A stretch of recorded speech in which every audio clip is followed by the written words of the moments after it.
Second Sanskrit अभिज्ञान शाकुंतलम प्रथम अंक 26 से 30 पद्य। मैं डॉक्टर मनीषा गोदारा सह आचार्य राजकीय बांगड़ महाविद्यालय डीडमा। 26वां पद्य। संस्तासु अति मात्र लोहित तलौ बाहु घटोपक्षेपनात् अद्यापि स्तन वेप्तुं जनयति श्वास प्रमाण अधिकः स्रस्तं करण शिरीषरोधि वदने घरम अमसां जालकं वन्दे स्रंसिनी च एक हस्त यमितः पर्याकुला मूर्धजा। प्रसंग। प्रस्तुत पद्य कालिदास रचित अभिज्ञान शाकुंतलम के प्रथम अंक से उद्धृत है। प्रस्तुत पद्य में राजा दुष्यंत पौधों की सिंचाई के कारण थकी हुई शकुंतला का वर्णन करते हुए कहता है। अनुवाद। घड़े उठाने से इसकी भुजाएं झुके हुए कंधों वाली हैं तथा हथेलियां अत्यधिक लाल हो गई हैं। मात्रा से अधिक श्वास अब भी स्तनों में कंपन पैदा कर रहा है। मुख पर कानों के शीर्ष पुष्पों को हिलने से रोकने वाला पसीनों की बूंदों का समूह पड़ा हुआ है तथा केश पाश के ढीले पड़ जाने से इधर उधर बिखरे हुए केश एक हाथ से पकड़े गए हैं। प्रस्तुत पद्य में कालिदास ने परिश्रम के कारण आई हुई थकावट का स्वाभाविक रूप से वर्णन किया है। अतिमात्र लोहित तलौ शकुंतला की हथेली लाल स्वाभाविक रूप से थी, जो गोरी और सुकुमार कन्या की विशेषता है। अतिमात्र कहकर बताया गया है कि हथेलियां घर्षण से और लाल हो गई। प्रमाण। प्रस्तुत पद्य में स्तन कंपन जनन हेतु से श्वास का प्रमाण अधिक होना सिद्ध होता है, अतः अनुमान अलंकार है। बंधन के शिथिल हो जाने से बाल बिखर गए हैं, अतः काव्यलिंग अलंकार है। प्रस्तुत पद्य में शकुंतला की थकावट के समर्थन में अनेक कारणों का उल्लेख होने से समुच्चय अलंकार है। परिश्रम के कारण नायिकाओं में ये सब बातें स्वाभाविक रूप से घटित होती है, अतः स्वभावोक्ति अलंकार है। प्रस्तुत पद्य में शार्दुल भी पीड़ित नामक छंद है। 27वां पद्य। वाचम न मिश्रति यद्यपि मत वचो भी कर्णम ददाति अभिमुखम मयि भाषमाणे कामम न तिष्ठि मदानन सम्मुखिना भूयिष्ठम अन्य विषया न तु दृष्टि अस्या। प्रसंग। प्रस्तुत पद्य कालिदास रचित अभिज्ञान शाकुंतलम के प्रथम अंक से उद्धृत है। प्रस्तुत पद्य में राजा दुष्यंत शकुंतला की चेष्टाओं के आधार पर सोचता है कि यह भी मुझ पर उसी प्रकार अनुरक्त है जिस प्रकार मैं इस पर अनुरक्त हूँ। अन्वय। यद्यपि मद वचो भी वाचम न मिश्रते मयि भाषमाने अभिमुखम कर्णम ददाति कामम मदानन सम्मुखिना न तिष्ठति अस्या दृष्टि तु भूयिष्ठम अन्य विषया न। अनुवाद। यद्यपि मेरी बातों में बात नहीं मिलाती तथापि मेरे बोलने पर सामने कान लगाए रहती है, अर्थात मेरी बातों को ध्यान से सुनती है। भले ही यह मेरे मुख के सामने मुख करके नहीं ठहरती तथापि इसकी दृष्टि बहुत अधिक अन्य विषयगत नहीं है। विशेष। प्रस्तुत पद्य में राजा ने शकुंतला के जिन लक्षणों का वर्णन किया है वे लक्षण उस युवती के हैं जो अनुराग के वशीभूत है। प्रस्तुत पद्य में मुग्धा नायिका का अंगज अलंकार विलास है। प्रस्तुत पद्य में समुच्चय अलंकार है। वसंतिल का छंद है। व्याकरणात्मक टिप्पणी। मद वचो भी मम वचो भी षष्ठी तत्पुरुष समास। मदानन सम्मुखिना मम आननम मदानम षष्ठी तत्पुरुष तस्य सम्मुखिना मदानन सम्मुखिना षष्ठी तत्पुरुष भूयिष्ठ बहु ईष्टन प्रत्यय दृष्टि दृश तीन प्रत्यय। 28वां पद्य। तुरग खुर हत ताहि रेणु विटप विषक्त जलाद्र वलकलेषु पतति परिणत अरुण प्रकाश शलभ समूह इव आश्रम ध्रुमेषु। प्रसंग। प्रस्तुत पद्य महाकवि कालिदास रचित अभिज्ञान शाकुंतलम के प्रथम अंक से उद्धृत है। नेपथ्य से कहा गया है कि राजा दुष्यंत शिकार खेलने के लिए समीप आ गया है तथा उसकी समीपता का अनुमान धूल की मात्रा अधिक देख के लगाया गया। अन्वय। तथा ही तुरग खुर हत परिणत अरुण प्रकाश रेणु शलभ समूह इव विटप विषक्त जलाद्र वलकलेषु आश्रम द्रुमेषु पतति। अनुवाद। क्योंकि घोड़ों के खुरों से उठाई गई तथा अस्त होते हुए सूर्य की कांति के समान लाल कांति वाली धूलि टिड्डी दल की तरह उन आश्रमों के वृक्षों पर पड़ रही हैं जिनकी डालियों पर सुखाने के लिए मुनियों के जल से भीगे वलकल वस्त्र डाले गए हैं। विशेष। शलभ समूह।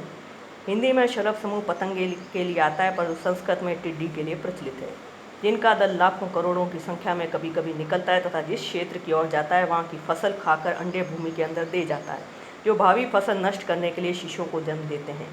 टिड्डियों का रंग लाल होता है तथा वे पेड़ों पर ऐसे बैठती हैं जैसे गर्द का बादल हो। यह साम्य देख कर यहाँ उपमा दी गई है। परिणत अरुण प्रकाश में लुप्तोपमा अलंकार है। शलभ समूह इव में उपमा अलंकार है। पुष्पिताग्रा छंद है।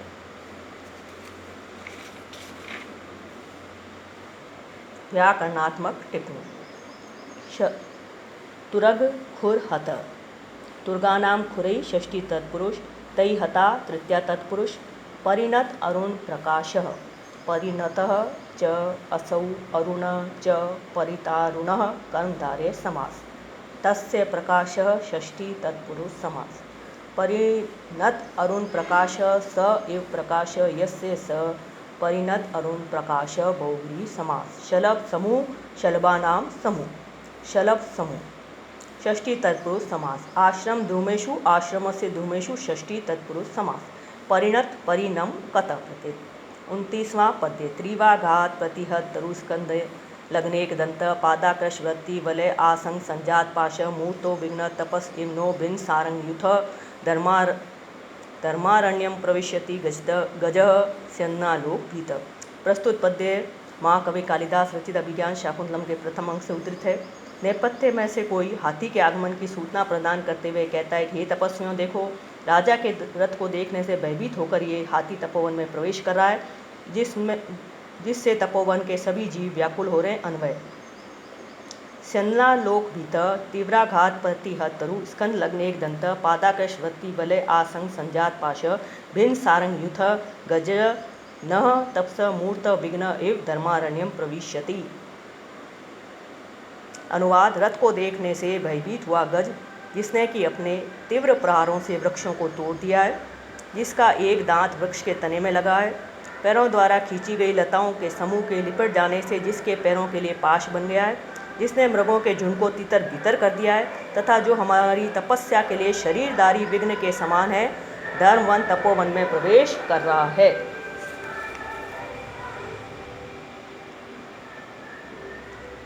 रथ को देखने से भयभीत हुए हाथी की स्वाभाविक चेष्टाओं का वर्णन किया गया है। प्रस्तुत पद्य में भयानक रस है, जिसका स्थायी भाव भय है। प्रस्तुत पद्य में उत्प्रेक्षा अलंकार तथा मंदाक्रांता छंद है। व्याकरणात्मक टिप्पणी। तीव्राघात प्रतिहत तरु तीव्रेन आघातेन प्रतिहता तर्व येन स बहुव्रीहि समास। स्कंद लग्नेक दंत स्कंदे लग्न एक दंत यस्य स बहुव्रीहि। एक च सदंत च एक दंत कर्मधारय समास। भिन्न सारंग युथ भिन्नम सारंग युथम येन स बहुव्रीहि समास। सारंगानाम युथम सारंग युथम षष्ठी तत्पुरुष। आघात आहन कत प्रत्यय। प्रतिहत प्रतिहन कत प्रत्यय। 30वां पद्य। गच्छति पुरः शरीरम धावति पश्चात अस्तुतम चेत चीना शुकम एव केतो प्रतिवातम नियमानस्य। प्रसंग। प्रस्तुत पद्य महाकवि कालिदास रचित अभिज्ञान शाकुंतलम के प्रथम अंक से उद्धृत है। राजा दुष्यंत वन्य गज के वृतांत को सुनकर यद्यपि वहाँ से अपने सैनिकों से मिलने के लिए चल देता है, परंतु उसका मन शकुंतला में ही आसक्त रहता है। अन्वय।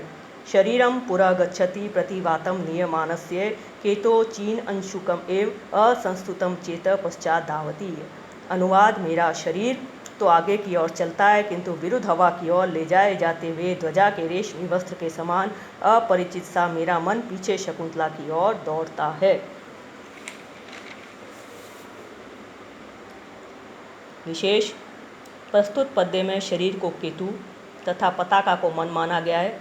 ये दोनों ही कल्पनाएं बहुत सुंदर हैं। जिस प्रकार निर्जीव काष्ठ के डंडे को कोई भी कहीं भी ले जा सकता है, उसी प्रकार दुष्यंत का शरीर हृदय से शून्य होने के कारण, क्योंकि उसका हृदय तो शकुंतला के पास है, सेना की ओर चलता है, लेकिन जिस प्रकार डंडे की पताका वायु वेग से पीछे की ओर ही उड़ती है, उसी प्रकार उसका मन भी, जो कि चीन निर्मित वस्त्र के समान अत्यंत कोमल एवं सूक्ष्म है, पीछे शकुंतला की ओर भाग रहा है। चीना शुकम एव में उपमा अलंकार है। असंस्तुतम का अर्थ है शरीर से अपरिचित सा, अतः गम्य उत्प्रेक्षा अलंकार है। आर्या जाति छंद है। व्याकरणात्मक टिप्पणी। संस्तुतम सम स्तु कत प्रत्यय। नियमानस्य नि शानच कर्मधारय समास। चीनाशुकम चीनस्य अंशुकम षष्ठी तत्पुरुष समास। प्रतिवातम वातम प्रति अव्ययीभाव समास।